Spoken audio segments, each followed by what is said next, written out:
What's been fun following these OTAs and reporting on them and covering them is Drake Maye throwing so many interceptions. Drake Maye regressing. I am being sarcastic here. If you guys are watching, you can see my eyes roll as I speak. If you're listening, just know I am a person that would put my life savings into Drake Maye becoming a franchise quarterback if I had a life savings. I want to hear from Josh McDaniels to start this. Here's Josh McDaniels on Drake Maye learning from mistakes he makes at OTAs.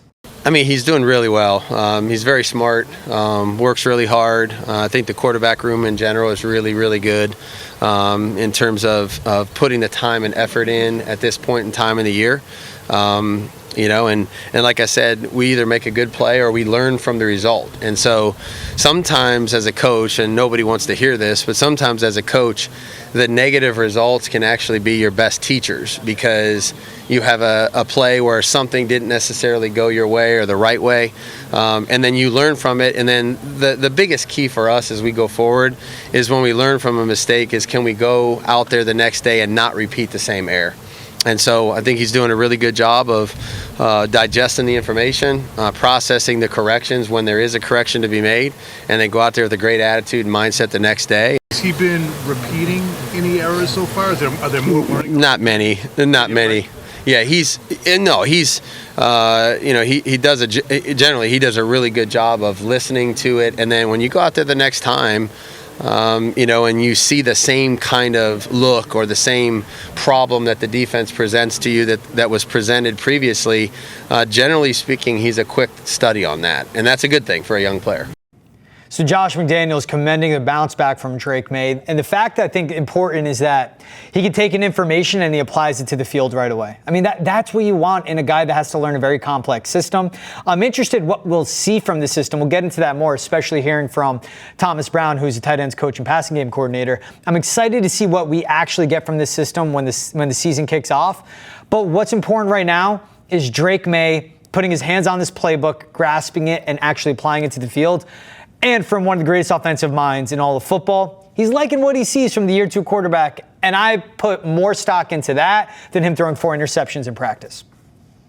Yeah, I mean, I had a coach a couple of years ago. We were talking about Mac Jones and, transitioning into a new system away from Josh McDaniels' system. And the way he described it to me was it's like your whole life you go play putt-putt and you go to the driving range and then you have to go play a real round of golf. That's not the entire thing, right? So, how to do the basics. You know how to putt the ball. You know how to drive, hopefully. Some of us never figure it out. But you know how to do that stuff. But then you have to chip it onto the green, and no one's ever taught you how to do it. And it's a completely different swing. And the elements, are changing the way the ball is going to – it's all this different stuff that you have to take into account. So you can't just expect somebody to walk in and be like, got it, no problem. Right up onto the green, up and in, no problem. That's just not how the NFL works. It's the same thing with what Drake Maye is doing this summer. He's learning an entire new system. So does he have the basics down? Does he have some, a little bit of a rapport with some of these receivers? Absolutely.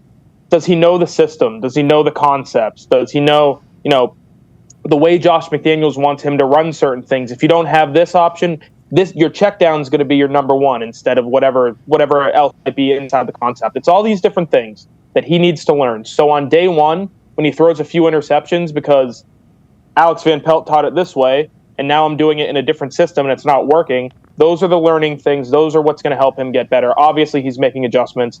I bet you by training camp, we're not going to see any 5 interception days. That's just the way this stuff works. It's sports, guys. It takes a minute to get used to what you're doing. It's like when the reports came out of Drake Maye throwing 4 interceptions, it's a LeBron meme. Like, ooh, like people want to make it sound like the sky is falling. And there are guys out there that, they famously say they have a show to do today. So they'll make nothing out of something out of nothing, excuse me. But when that report came out, and here's a quick victory lap for me, I said, look, we don't know the context of the drills, let alone what he's told on that play.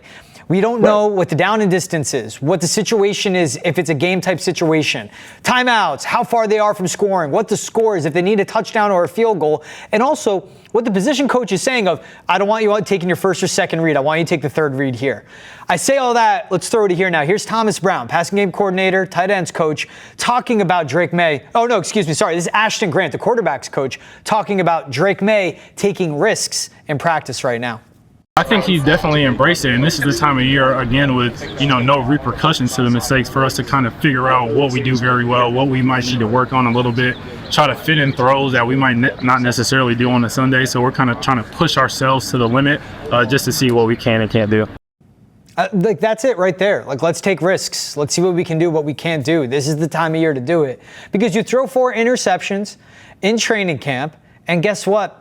Doesn't matter. It's right. Failure, and it's learning from it. And if there was panic actually coming out, you'd hear from the coaches. They wouldn't be so open about, hey, this is the time of year when we take risks. They wouldn't be willing to say that if they know what Drake Maye is doing is okay. And that's the thing, especially this time of year. It could be 1-on-1s, it could be 11-on-11 drills, whatever. We will overanalyze plays, snaps, performance by the players. At the end of the day, we don't know the context of what they're doing on the field. 4 interceptions by Drake Maye. At the end of May, the month of May, I'm okay with 10 times out of 10 because this is the time to do it. And you heard it right there from his quarterback's coach. Yeah, I mean, he's working with these guys, a lot of them, for the first time. Kyle Williams, Stephon Diggs isn't out there in team drills, but he's doing individual stuff. Mm-hmm. He needs to learn what he can trust them with versus what he can't. So if there is a 50-50 ball and he wants to throw it up to the rookie and see what happens, but it's Christian Gonzalez in coverage, yeah, it's going to get intercepted.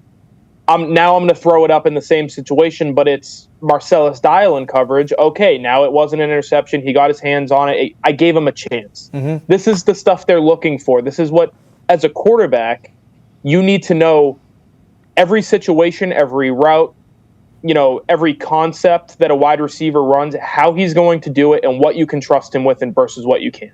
Yep. So these early days in the spring, this is where he learns, okay, this is a yes, this is a no, this is a no, this is a no. 1 out of 4 of these options I have open once we get the team drills in the fall. So overreacting to any of this stuff, it's the same stuff with, the rookie running back, the undrafted free agent, looks like the fastest guy out on the field.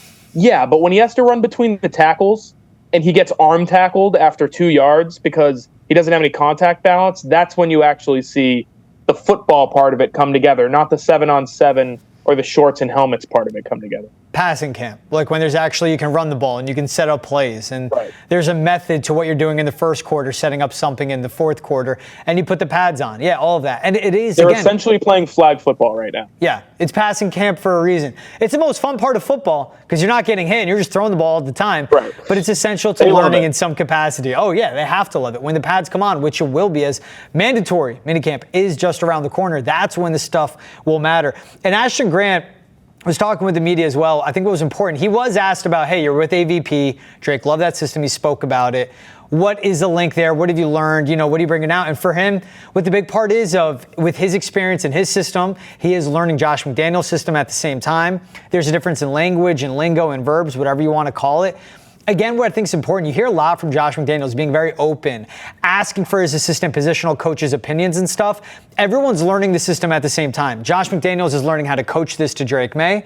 The assistants are learning Josh McDaniels' system, and Drake Maye is learning the system as well. But everyone's coming together. It's true collaboration. We know last year there was all the talk about collaboration with Gerard Mayo, Jonathan Kraft, Robin Hammer, Glazer, and how excited they were about this. This is actual football collaboration at its best.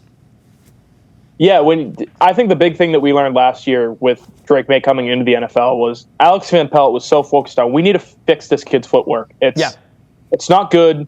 He's a really great athlete. He's got a great arm, but his footwork sucks. And all the work that they put into it last year, and I think we saw a significant change from early training camp versus the end of the season. You don't want that to change when you're moving into a different system, because when you're learning something new, you're going to fall back on what feels comfortable. And what feels comfortable might be that sloppy footwork. So bringing a guy in who knows how to teach it the same way Alex Van Pelt did, knows how to apply it the same way, whether it's in that system versus McDaniels' system, is a huge help to Drake Maye, because he's going to have the stuff that he already learned being continuously being instilled into him, while he's also taking on this new challenge of learning a new system. Exactly, and I think that's what's important, is the carryover. In a way, Ashton Grant was hired from the Browns, but just being in the same room as a Kevin Stefanski, knowing an Alex Van Pelt, and now being around a Drake Maye and a Josh McDaniels, it's big on the brains that he's learned from, and you can pour it into Drake Maye.